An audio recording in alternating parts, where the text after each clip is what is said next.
तो अब इसे बैलेंस शीट में जो दिखाना है, बैलेंस शीट जो 2009 का होगा उसके हिसाब से आउटस्टैंडिंग सब्सक्रिप्शन हो जाएगा 1450। ये देखो जो नीचे रहता है, ठीक है, यही वाला क्लोजिंग बैलेंस शीट में जाएगा, जो ऊपर है वो क्या हो जाएगा, ओपनिंग बैलेंस शीट में जाएगा, क्योंकि प्रीवियस ईयर का है। और यहाँ पर एडवांस सब्सक्रिप्शन हो जाएगा 800। अब नेक्स्ट देखो हम लोग question number 5। From the following, find out the amount of subscription to be included in the income expenditure accounting for the year ended 31st March 2009. Subscription were received during the year 2008-9. तो 2008-9 का हम लोग को account prepare करना है। Receive हुआ है यानी बाई बैंक लिखेंगे। यहाँ रिसीव हुआ है 7-8 का, 8-9 का और 9-10 का। 7-8 का है 2000, 8-9 का है 30,000 और 9-10 का है 3000। तो टोटल हो गया 35,000।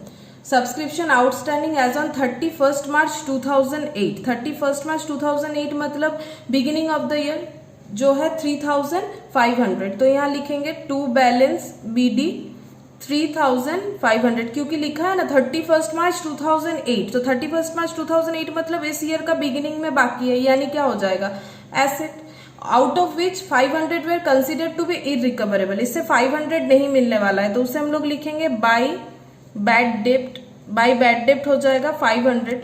तो 3,500 में से 500 नहीं मिलेगा, तो कितना मिलना चाहिए, 3,000, लेकिन मिला कितना है, 2,000, यानी आउटस्टैंडिंग अभी भी कितना है, 1,000। ठीक है, अच्छा उसके बाद on the same date subscription received in advance for 2008-9। यहाँ पर एडवांस भी हुआ है, तो by balance BD previous year का 2,000। और subscription still outstanding as on 31st March 2009 6,000। तो बाई बैलेंस CD ये हो जाएगा 6,000 जो आउटस्टैंडिंग है, और यहाँ हो जाएगा टू बैलेंस CD जो ये वाला है एडवांस 3,000। अब हम लोग टोटल करेंगे, तो यहाँ पर हो जाएगा 2,000 प्लस 500 प्लस 35,000 प्लस 6,000, तो हो गया 43,500। और यहाँ माइनस 3,500 माइनस 3,000, तो आंसर आया 37,000 to income and expenditure balancing figure. अब देखो समझ लेते हैं, अभी मैंने बताया ये जो आउटस्टैंडिंग या क्वेश्चन में बता दिया है, टोटल आउटस्टैंडिंग जो है 6,000, वो किस तरह से है, देखो 7-8 का कितना है, 7-8 का है हमारा 1,000, क्योंकि 3,500 में से 500 नहीं मिलेगा, 3,000 मिलना चाहिए, मिला है 2,000, तो कितना हो गया 1,000। और 8-9 में हम लोग को कितना मिला है 30,000। ठीक है, लेकिन हम लोग को कितना मिलना चाहिए, यहाँ तो हम लोगों ने बैलेंस किया, अगर ये हम लोग बैलेंस नहीं भी करते तो भी हम लोग समझ जाएंगे। देखो यहाँ आउटस्टैंडिंग कितना होना चाहिए, वैसे तो बैलेंस करके कितना आ रहा है 5,000। ठीक है, अब 5,000 कैसे आ रहा है, देखो क्योंकि ये टोटल 6,000 है ना, तो यहाँ 1,000 आएगा, तो यहाँ कितना आ जाएगा 5,000। अब देखो 30,000 में से हम लोगों को 30,000 रिसीव हुआ है, जिसमें से एडवांस पहले से कितना किया हुआ था, 2,000 किया हुआ था इस साल के लिए 8-9 के लिए। तो 30,000 जो हम लोग को रिसीव हुआ है उसमें से हम लोग को यहाँ दिखा रहा है 37,000 रिसीव होना चाहिए। तो 37,000 में से 30,000 रिसीव हुआ है, तो फिर आउटस्टैंडिंग तो 7,000 होना चाहिए, लेकिन 5,000 क्यों दिखा रहा है, क्योंकि ऑलरेडी हम लोग पहले से ही 2,000 एडवांस पिछले साल कर रखे हैं, तो इसीलिए माइनस कर दो तो 5,000 आएगा। फिर से बता देते हैं, 30,000 यहाँ रिसीव हुआ है, जबकि रिसीव होना चाहिए 37,000। ठीक है, क्वेश्चन के हिसाब से हम लोगों ने बैलेंस करके देखा, क्योंकि यही तो इनकम एक्सपेंडिचर है, तो इसका मतलब हम लोग को कितना रिसीव नहीं हुआ है 7,000, लेकिन हम लोग का बैलेंस करके कितना आ रहा है 5,000। इसीलिए आ रहा है क्योंकि 2,000 पिछले साल ही हम लोगों ने रिसीव किया था इस साल के एडवांस के तौर पे, तो फिर 2,000 इससे माइनस कर दो तो कितना होता है 5,000, और ये इस साल का है। ठीक है, अच्छा अब नेक्स्ट करते हैं question number 6। In 2009, the subscription received were 21,000. तो by bank 21,000. This subscription include 300 for 2008. इसमें से 2008 का है 300 and 400 for 2010, और 2010 का है 400 जो कि एडवांस हो जाएगा, तो इसे लिखेंगे to balance CD 400। On 31st March 2009, subscription due but not received were 500. तो 31st मार्च को आउटस्टैंडिंग हुआ है ऑन 31st, सॉरी मार्च नहीं है, दिसंबर है, ऑन 31st दिसंबर 2009। तो 2009 का आउटस्टैंडिंग है 500। The corresponding amount on 1 Jan 2009, मतलब सेम आउटस्टैंडिंग वाला चीज ही है जो 1 Jan 2009 को हुआ था। तो टू बैलेंस बीडी लिखेंगे, पिछले साल का था। टू बैलेंस बीडी कितना हो जाएगा 600। अब बोला है इनकम एक्सपेंडिचर में कितना अमाउंट जाना चाहिए, ठीक है। तो ये देखो यहाँ समझते हैं अच्छे तरह से, अगर ये टोटल करके कितना होना चाहिए 21, मैंने ऊपर लिख दिया, एक काम करते इसे नीचे लिख देते 21,000। ये 21,000 जो रिसीव हुआ है, क्वेश्चन पढ़ोगे तो देखोगे वहां बोला है इसमें से 2008 का 300 रिसीव हुआ है, 2010 का 400 रिसीव हुआ है, तो बाकी 2009 का रिसीव हुआ होगा। तो 21,000 माइनस 700, तो ये कितना आ जाएगा 20,300, ठीक है।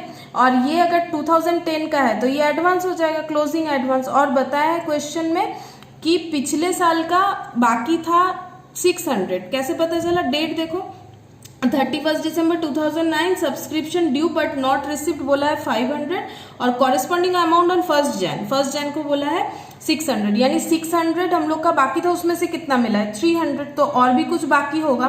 तो 2008 का कितना बाकी हो जाएगा, 2008 का बाकी हो जाएगा 600 माइनस 300, कितना हो जाएगा 300, ठीक है। अब हम लोग टोटल करते हैं, तो यहाँ हो गया 21,000 प्लस 800, 21,800 माइनस 1000, तो हो गया 20,800। To income and expenditure balancing figure 20,800।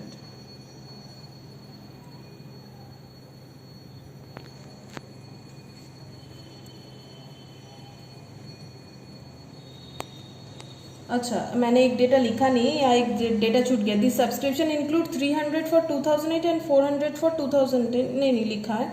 On 31 December 2009 subscription due but not received were 500। The corresponding amount on 1 Jan 2009 was 600. What amount should be credited to the income and expenditure as per subscription?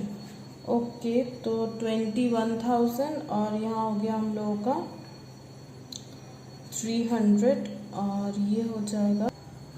Okay, तो देखो यहाँ थोड़ा सा mistake हुआ था, actually language पढ़ना है हम लोग को अच्छी तरह से। यहाँ लिखा हुआ है कि the corresponding amount on 1 January 2009 was 600. What amount should be credited to the income and expenditure account? और उसके पहले का लाइन देखो, on 31 December 2009 subscription due but not receive, यानी टोटल ड्यू कितना दिखा रहा है 500। अब इसमें ये टोटल ड्यू बताया क्योंकि 2009 का ही पूरा आउटस्टैंडिंग बता दिया, जिसमें से देखो अगर हम लोग इसे अलग अलग लिखना चाहते हैं तो लिख सकते हैं कि 2008 का कितना आउटस्टैंडिंग है 300, और 2009 का कितना दिख रहा है देखो 20,500 होना चाहिए इनकम, जबकि हुआ है 20,300, तो कितना हो जाएगा 200, तो कितना हो गया 500, ठीक है। ये शो करना मैंडेटरी नहीं है, लेकिन ये हम समझा रहे एक्सप्लेनेशन के साथ कि किस तरह से हम लोग देख सकते हैं कि कौन से ईयर का कितना बाकी है, ठीक है। यहाँ पर बताया था डायरेक्टली हम लोग चाहे तो इस तरह से भी लिख सकते थे कि हम लोग को 21,000 रुपया मिला है, ठीक है, और हम लोग का 500 बाकी है at the end of the year, और बिगिनिंग में बाकी था 600, और यहाँ बता दिया 2010 का क्योंकि 400 इंक्लूडेड है तो ये एडवांस है। तो ये चीज अगर हम लोग नहीं भी शो करें तो भी चलेगा, लेकिन मैंने समझाने के लिए लिखा था कि यहाँ 400 हम लोग का एडवांस हो गया है क्लोजिंग, और ये बता के रखा है क्वेश्चन में कि ये क्लोजिंग आउटस्टैंडिंग है, ये ओपनिंग आउटस्टैंडिंग था, तो बैलेंस करोगे तो 20,500, और ये 500 कैसे आया वो मैंने समझा दिया।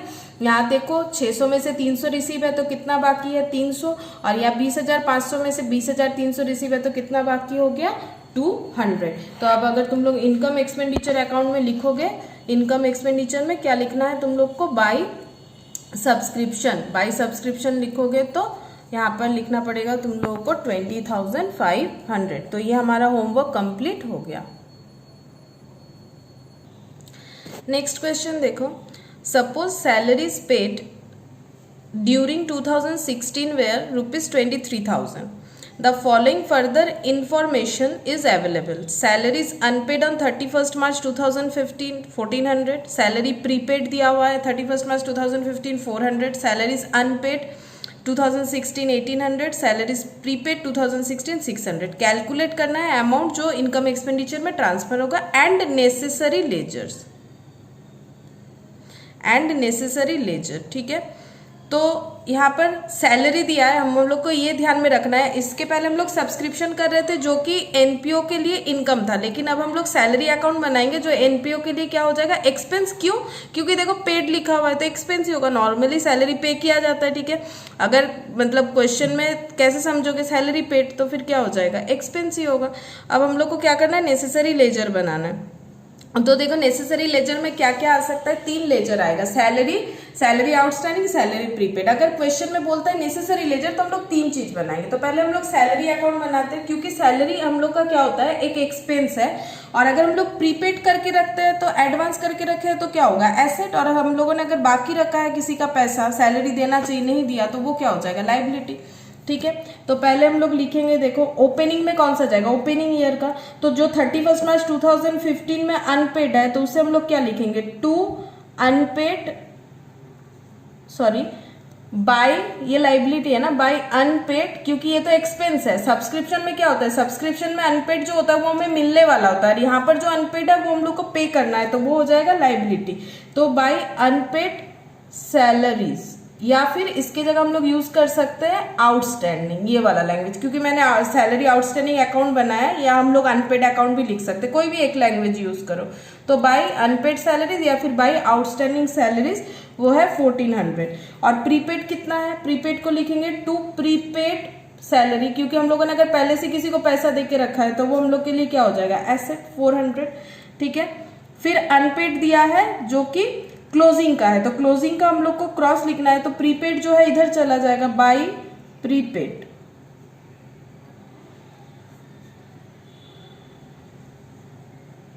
$600 टू आउटस्टैंडिंग सैलरी, O/S मतलब आउटस्टैंडिंग सैलरी, शॉर्टकट में लिखे हैं आउटस्टैंडिंग सैलरी 1800। ठीक है, और यहाँ दिया हुआ है हम लोगों ने ड्यूरिंग द ईयर 2016, ये सारे 2016 के अकाउंट बन रहे हैं, उसमें दिया हुआ है कि हम लोगों ने पे किया है 23,000, तो हम लोग लिखेंगे टू कैश 23,000। तो बैलेंस करेंगे तो पता चल जाएगा इनकम एक्सपेंडिचर में कितना जाना चाहिए, 23,000 प्लस 400 प्लस 1800, तो आ गया 25,200, 25,200 माइनस हो जाएगा 1400 माइनस 600, तो आ गया 23,200।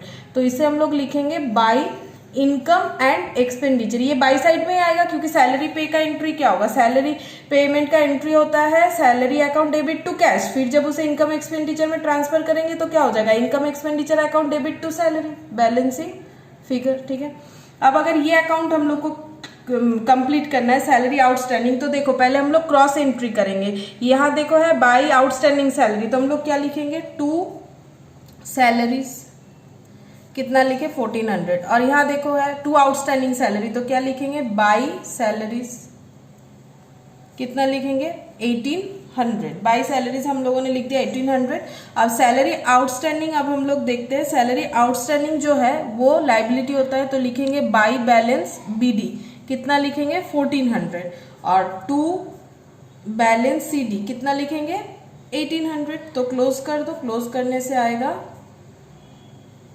3,200। ठीक है, ये अकाउंट ही मेन होता है, अगर नेसेसरी लेजर बोले तो ये हम लोग बनाएंगे। फिर सैलरी प्रीपेड, पहले क्रॉस पोस्टिंग करेंगे, तो यहाँ टू प्रीपेड सैलरी है, तो सैलरी टू प्रीपेड सैलरी, तो प्रीपेड सैलरी में क्या लिखेंगे, बाय सैलरीज 400, और यहाँ लिखेंगे टू सैलरीज 600, क्रॉस पोस्टिंग। अब हम लोग सैलरी जो प्रीपेड है उसे लिखेंगे टू बैलेंस बीडी 400 ओपनिंग का, और बाय बैलेंस सीडी ये है हमारा 600, तो टोटल हो गया 1000 और 1000, कंप्लीट, सिंपल था। अच्छा, नेक्स्ट हम लोग करेंगे इलस्ट्रेशन 4। तो देखो ये क्वेश्चन हम लोग सॉल्व करेंगे, that is illustration 4।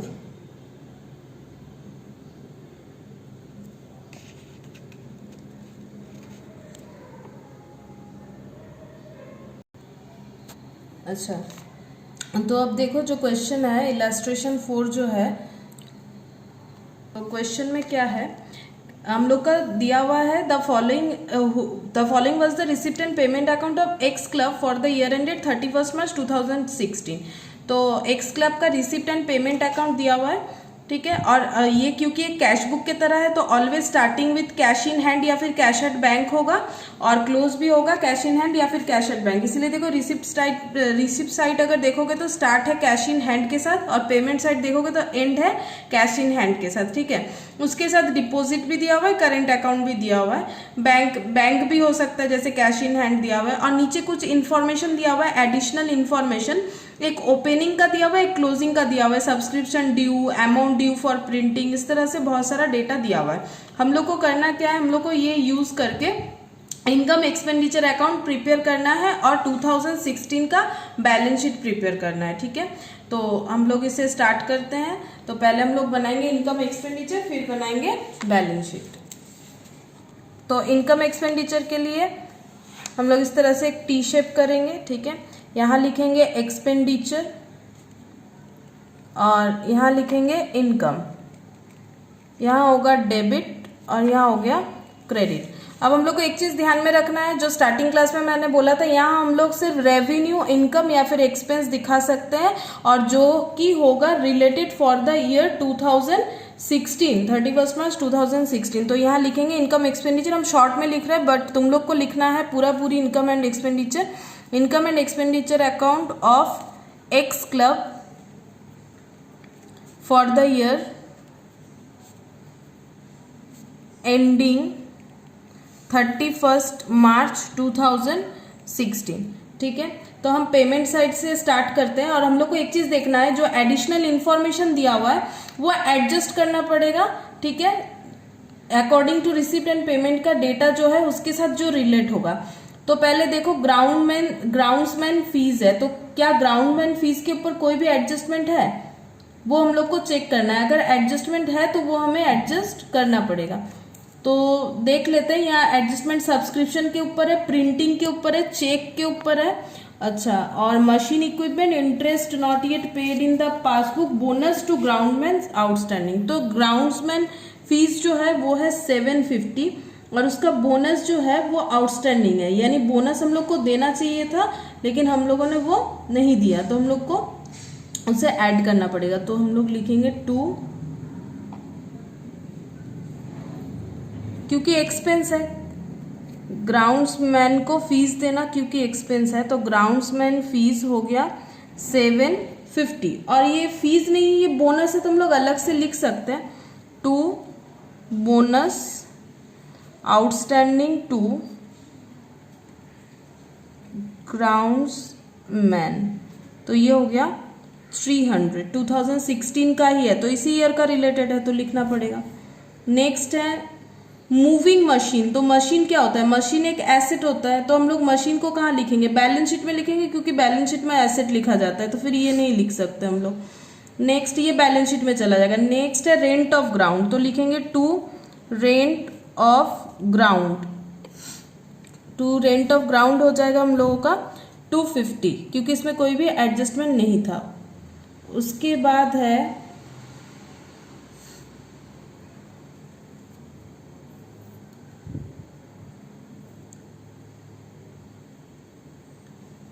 Fair, 2 fears है हम लोगों का 400। 2 प्रिंटिंग एंड ऑफिस, इसका कुछ एडजस्टमेंट था, 2 printing and office, printing and office है 280, हम इसे इनर कॉलम में लिखते हैं क्योंकि उसमें एडजस्टमेंट था। ड्यू है 2015 का है 100 और 2016 का है 80, तो ऐड करेंगे आउटस्टैंडिंग फॉर 2016। क्यों, अब इसे समझो अच्छे तरह से। 2016 का अगर हम लोगों को प्रिंटिंग का एक्सपेंस देना चाहिए था, जो हम लोगों ने नहीं दिया है, तो वो हम लोग को देना पड़ेगा, वो इस ईयर का रिलेटेड है, तो इसे क्या करेंगे एट 80 रुपीज। लेकिन जो 2015 का ड्यू है वो 2016 में हम लोग एडजस्ट नहीं कर सकते, तो उसे हम लोग क्या करेंगे लेस आउटस्टैंडिंग फॉर 2015 जो कि है 100। तो आंसर कितना आ जाएगा, यहाँ पर हो जाएगा हमारा 280 माइनस 100 हो गया 180 प्लस 80, 60। इसका यही होता है, हम लोग को क्या करना है, ड्यूरिंग द ईयर दिखाना है। तो 2016 का बाकी है तो ये ऑब्वियसली 2016 का रिलेटेड है तो इसे ऐड करेंगे, लेकिन 2015 का हम लोग यहाँ पर कुछ नहीं दिखाएंगे, ना तो एडवांस ना तो आउटस्टैंडिंग, इसीलिए हम लोग इसे क्या करेंगे, लेस कर दिया हम लोगों ने। आउटस्टैंडिंग जो है 2015 का वो हम लोग लेस कर देंगे, क्योंकि रिसीट पेमेंट अकाउंट से ये डेटा लिया हुआ है, इसमें पेमेंट दिखा रहा है और वो इररेस्पेक्टिव ऑफ द ईयर है, यानी 280 जो पेमेंट किया उसमें से हम लोगों ने 2015 का 100 पे कर दिया है, जो इसके साथ रेलिवेंट नहीं है। इसका मतलब हम लोगों का 280 जो है उसमें से 15 का 100 पे किया हुआ है। इसका मतलब इस साल का कितना पे किया हुआ है, 180, लेकिन 2016 का अभी भी 80 बाकी है, तो यहाँ पर कितना हो जाएगा, 260। अच्छा, उसके बाद है रिपेयर्स टू इक्विपमेंट, तो ये भी रेवेन्यू है, रिपेयर्स टू इक्विपमेंट ये हो जाएगा 500। ठीक है। ऑनरेरियम टू सेक्रेटरी दिया हुआ है। ऑनरेरियम को क्या ट्रीट करने बोला है, यहाँ क्वेश्चन में दिया हुआ है, बोला है कि for the year ended 31 March 2016 the honorarium to the secretary and treasurer are to be increased by a total of 200। अच्छा, तो यहाँ हमें कुछ बोला है कि इंक्रीज होगा ऑनरेरियम टू सेक्रेटरी 200 का। ठीक है, तो टू ऑनरेरियम टू सेक्रेटरी, तो ये 2015 का है 400 और यहाँ टोटल हमें 200 इंक्रीज करके दिखाना है, तो ये बन जाएगा 400 प्लस 200 हो गया 600। अच्छा, उसके बाद बोला है balance at bank as per passbook. Passbook का डिटेल्स दिया हुआ है, डिपॉजिट, करेंट अकाउंट और कैश इन हैंड दिया हुआ है। तो हम लोग फिर से एक बार चेक कर लेते हैं हम लोगों ने क्या क्या लिखा है, कुछ छूट तो नहीं गया। द ग्राउंडमैन्स फीस पहला है 750। ठीक है, वहाँ एक एडजस्टमेंट था, वहाँ से लिया हुआ है। The bonus outstanding to groundsman 300, rent of ground 250, cost of teas, अच्छा ये छूट गया है, तो टू कॉस्ट ऑफ टीज ये लिख दिया मैंने। कॉस्ट ऑफ टीज जो है वो है 250। नेक्स्ट है फेयर्स, फेयर्स है 400, to fairs 400। Printing and office expense जो था 280 पेमेंट दिखा रहा है, लेकिन 2016 का 80 आउटस्टैंडिंग है, तो इस साल का खर्चा हो जाएगा 280 प्लस 80 360 होना चाहिए, लेकिन उसमें से 2015 का 100 है तो हो गया 260। रिपेयर्स टू इक्विपमेंट में एक एडजस्टमेंट था 500, टोटल पेमेंट दिखा रहा है, लेकिन एडजस्टमेंट ये है कि cheque unpresented being payment for repairs. ठीक है, अनप्रेजेंटेड है तो आउटस्टैंडिंग है, तो हम लोग का 500 टोटल पेमेंट दिखा रहा है कि हम लोगों ने रिपेयर्स के लिए पे किया है, लेकिन 2015 का कितना बाकी था 300, तो 500 में से 300 तो पिछले साल के लिए पेमेंट किया होगा हम लोगों ने। ठीक है, तो इस साल के लिए कितना पेमेंट किया है 200 और अभी भी कितना बाकी है 260, तो टोटल कितना हो जाएगा हमारा 460, तो ये मैंने रेक्टिफाई कर दिया 460। अच्छा, रिपेयर्स टू इक्विपमेंट के बाद है ऑनरेरियम टू सेक्रेटरी जो 400 था और उसमें 200 इंक्रीज हुआ है, तो ये हो गया है हमारा 600। ठीक है, और यहाँ पर हम लोग का है balance as per rent, cost of fairs, printing, repairs to equipment, honorarium to secretary. Moving machine जो था उसका डेप्रिशिएशन हम लोग को चेक करना है। ठीक है, देखते हैं आगे क्या और मिल रहा है हम लोग को। अच्छा, अब नेक्स्ट है कैश इन हैंड, ये बैलेंस शीट का है। बैलेंस एट बैंक पर passbook, deposit account, current account, ये सारा बैंक का रिलेटेड डेटा है। उसके बाद है हम लोग लिखेंगे रिसिप्ट साइड में by donation and subscription, by donation and subscription. तो डोनेशन एंड सब्सक्रिप्शन का एडजस्टमेंट था, सब्सक्रिप्शन पिछले साल का हम लोग को 150 मिलना चाहिए, तो पिछले साल का तो इस साल से कोई रिलेटेड है नहीं, तो सब्सक्रिप्शन है टोटल 2600 मिला है, जिसमें से प्रीवियस ईयर का 150 है, तो इसे माइनस कर देंगे क्योंकि ये प्रीवियस ईयर का रिसिप्ट था, और इस ईयर हम लोग को और कितना मिलना चाहिए 100, तो यहाँ पर हम लोग का रिसिप्ट और रिसीवेबल मिला के करंट अकाउंटिंग ईयर में हम लोग का डेटा हो जाएगा 2550। से चाहो तो तुम लोग अकाउंट में भी प्लॉट करके देख सकते हो, जैसे हम लोगों ने वो छोटा छोटा वर्किंग किया था, सेम ही आंसर आएगा 2550 आएगा। उसके बाद है डोनेशन के बाद है रिसिप्ट फ्रॉम टीज, तो by receipt from teas, receipt from teas है 300। कंट्रीब्यूशन टू फेयर, तो बाय कंट्रीब्यूशन टू फेयर्स, इसका है 100। सेल ऑफ इक्विपमेंट हम लोगों ने किया है 80, net proceed of variety entertainment. अच्छा, तो यहाँ पर हम लोग लिख लेते हैं by proceeds of variety. Proceeds of variety है variety entertainment 780, variety entertainment 780, proceeds of variety entertainment एक ही साथ दिया हुआ है 780। Donation for forthcoming tournament है 1000, ठीक है। तो देखो टूर्नामेंट के लिए दिया हुआ है, अगर स्पेसिफिक है कुछ क्वेश्चन में नहीं बोला है तो हम लोग को कहाँ लिखना चाहिए, बैलेंस शीट में लिखना चाहिए, ठीक है। अच्छा, अब ये जो इक्विपमेंट सेल हुआ है, अब हम लोग इक्विपमेंट का सारा एडजस्टमेंट करेंगे। मूविंग मशीन हमारा दिया हुआ था 1500, ठीक है। तो मूविंग मशीन हमारा 1500 का था और इसमें से हम लोगों ने कुछ बेचा भी है। तो पहले हम लोग देख लेते हैं हम लोग मशीन का बैलेंस क्या है।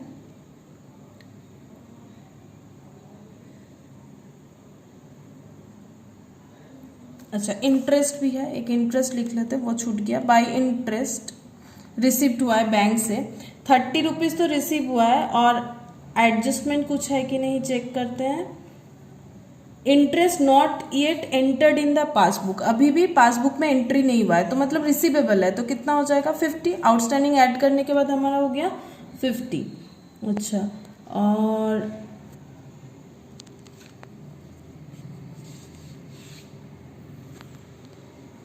मशीन इक्विपमेंट दिया हुआ है, value of machine and equipment 800 opening में है और क्लोजिंग में है 1750।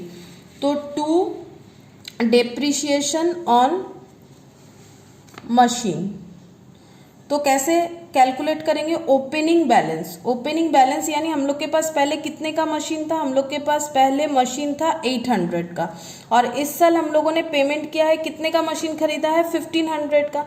तो पहले से हम लोग के पास 800 का मशीन था, फिर हम लोगों ने ऐड किया है, परचेज किया है 1500, तो टोटल कितने का मशीन हो गया 800 प्लस 1500 हो गया 2300। लेकिन क्लोजिंग में मशीन का वैल्यू क्या दिखा रहा है, क्लोजिंग में मशीन का वैल्यू दिखा रहा है 1750, तो लेस कर देंगे क्लोजिंग 1750। 2300 का मशीन होना चाहिए, लेकिन मशीन का वैल्यू है 1750, यानी कितने का मशीन यूज हुआ है 550, और उसमें से सेल कितने का मशीन हम लोगों ने किया है 80, तो माइनस कर देंगे 80, तो आंसर आ गया 470। क्योंकि मैंने इधर एडजस्ट किया तो इधर नहीं लिखा, बाकी तुम लोग चाहो तो इधर भी लिख सकते हो बाय सेल ऑफ मशीन, तो फिर हम लोग यहाँ नहीं लिखेंगे, ठीक है। अब टोटल करते हैं, देखते हैं क्या आंसर आएगा। 2550 प्लस 300 प्लस 100 प्लस 780 प्लस 50, तो इधर आ गया 3780, और इधर माइनस करते हैं 750, 300, 250, 400, 260, 460, माइनस 600, माइनस 250, माइनस 470, तो 40 आंसर आ गया। और नॉर्मली फाइनल अकाउंट्स में इधर आने से हम लोग 2 PL प्रॉफिट लिखते हैं, यहाँ लिखेंगे 2 excess of income over expenditure, या फिर इसे हम लोग बोल सकते हैं सरप्लस। एक लैंग्वेज में बोलेंगे तो सरप्लस, बैलेंसिंग फिगर। तो हम लोग को यहाँ देखना क्या है, हम लोग को ये देखना है कि हम लोग जिस ईयर का कर रहे हैं उसी ईयर का डेटा लिखना है, और हम लोग कोई भी फिक्स्ड एसेट नहीं लिख सकते हैं। हम लोग को क्या करना है, जो भी लिखना है हम लोगों को रेवेन्यू एक्सपेंस और रेवेन्यू इनकम ही यहाँ लिख सकते हैं। अब देखो एनपीओ में क्या होता है, जब हम लोग बैलेंस शीट प्रिपेयर करेंगे हम लोग 2 ईयर का बैलेंस शीट करेंगे। एक होता है प्रीवियस ईयर का जिसे हम लोग ओपनिंग बैलेंस शीट बोलेंगे, एक होगा करंट ईयर का जिसे हम लोग क्लोजिंग बैलेंस शीट बोलेंगे।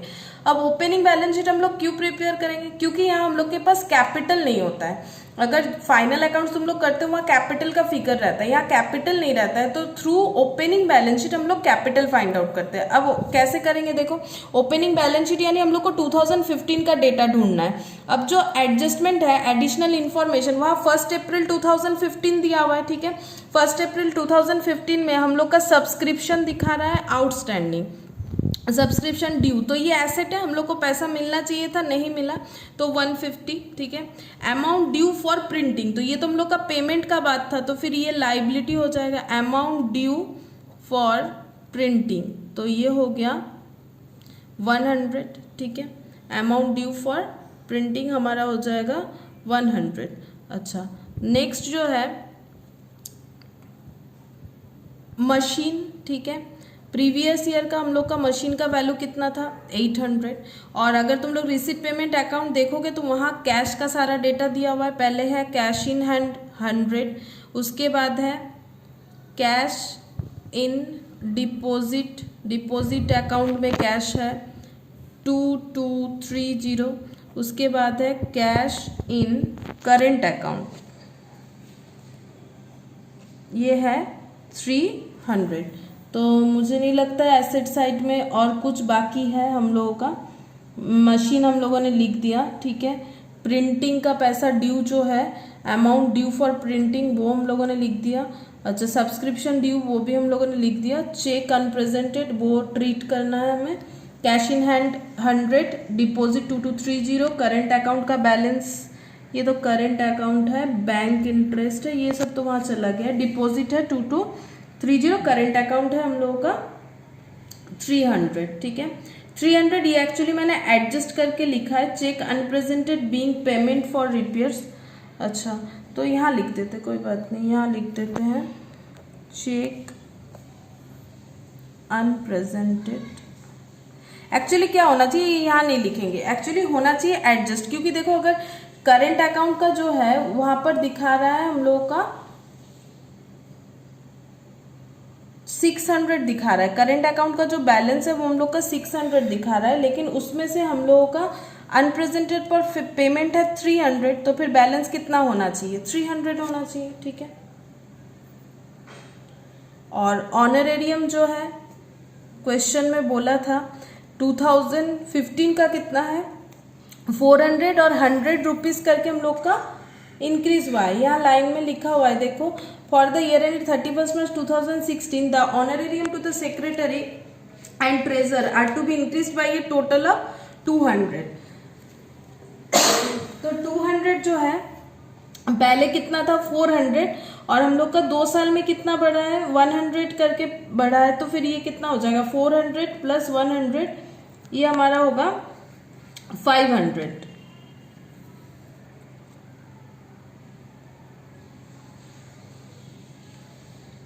और कैपिटल निकालेंगे हम लोग,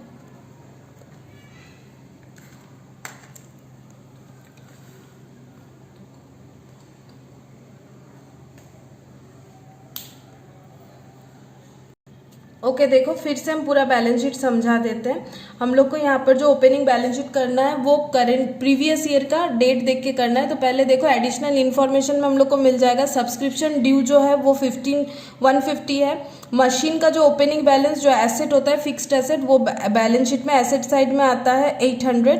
कैश इन हैंड जो है वो है 100, ठीक है, वो हम लोग को रिसिप्ट पेमेंट अकाउंट से मिलेगा। और बैंक का पासबुक के हिसाब से डिपॉजिट अकाउंट में है 2230 और करेंट अकाउंट में है 600। लेकिन यहाँ पर देखो बीआरएस में मैंने सिखाया था तुम लोगों को cheque unpresented being payment for repairs, cheque unpresented है, तो बीआरएस अगर हम लोग रिकॉन्साइल करेंगे तो वहां हम लोग को एग्जैक्ट बैलेंस के लिए क्या करना पड़ेगा 300 माइनस करना पड़ेगा। तो कैश करेंट अकाउंट में कितना दिखाएगा एज पर बैंक बैलेंस 300, ठीक है।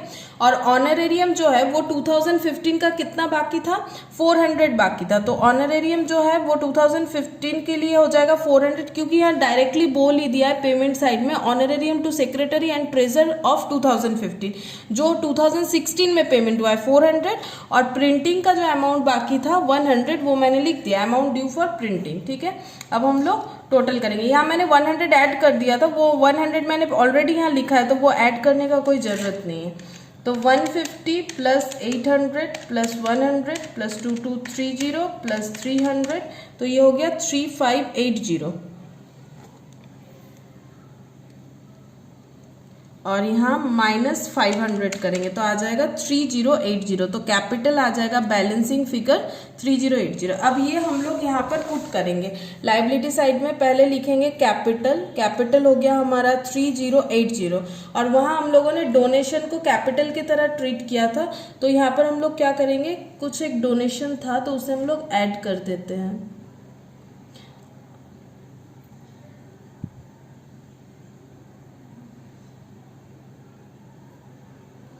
Donation for forthcoming tournament,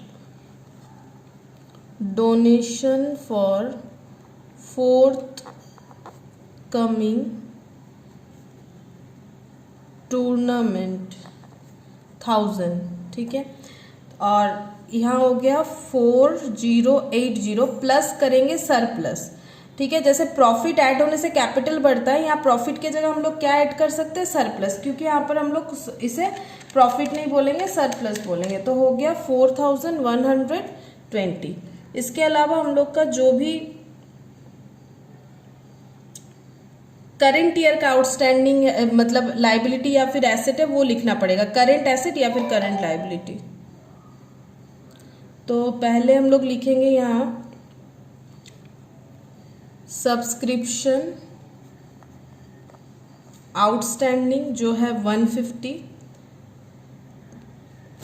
interest outstanding interest ये हो गया 20। अच्छा, आउटस्टैंडिंग बोनस ये तो लाइबिलिटी है, आउटस्टैंडिंग बोनस टू ग्राउंडमैन ये हो जाएगा 300। अच्छा, मशीन का जो क्लोजिंग वैल्यू है, मशीन का क्लोजिंग बैलेंस है 1750।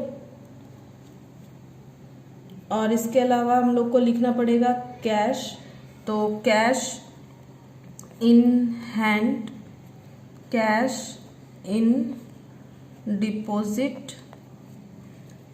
अच्छा, कैश इन हैंड का एक बार अमाउंट चेक कर लेते हैं। कैश इन हैंड जो है वो है हमारा 250 और कैश एट डिपॉजिट जो है वो है 3090।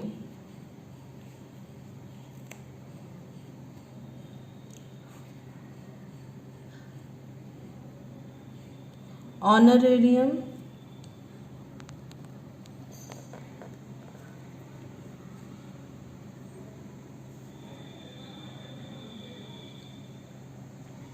प्रिंटिंग।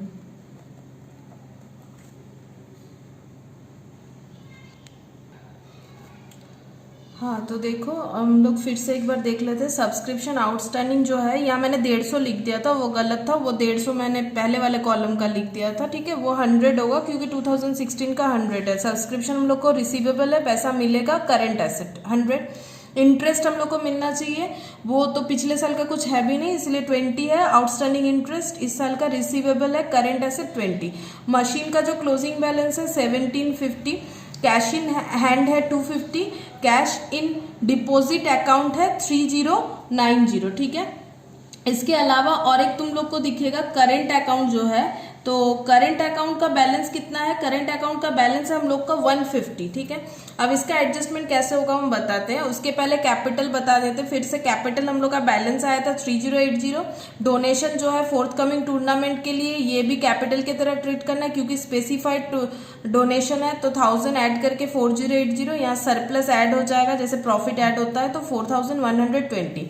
बोनस हम लोग को पे करना चाहिए था, करंट ईयर में हम लोगों ने बाकी रखा था, तो 300 बोनस जो है ग्राउंड मैन का वो क्या हो जाएगा हम लोग का करंट लाइबिलिटी।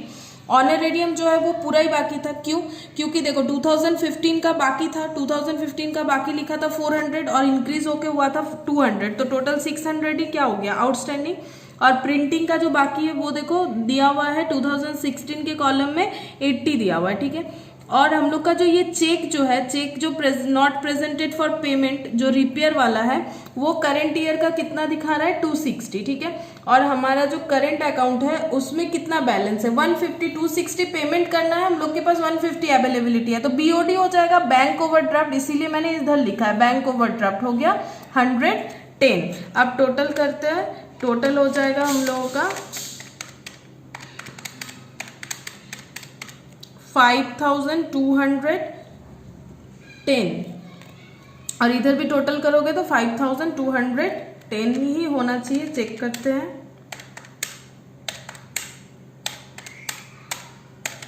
तो तो 5210। और यहाँ पर जो था करंट अकाउंट का ट्रीटमेंट वो कैसे हुआ था, यहाँ पर हम लोग का ओपनिंग में करंट अकाउंट में ही हम लोग के पास बैलेंस था 600 और हम लोग को पेमेंट करना था 300, इसीलिए बैलेंस कितना बच जाएगा, बैलेंस में अभी भी 300 रह जाएगा, इसीलिए हम लोग के पास यहाँ कैश बचा हुआ था तो इसलिए कैश इधर आ गया।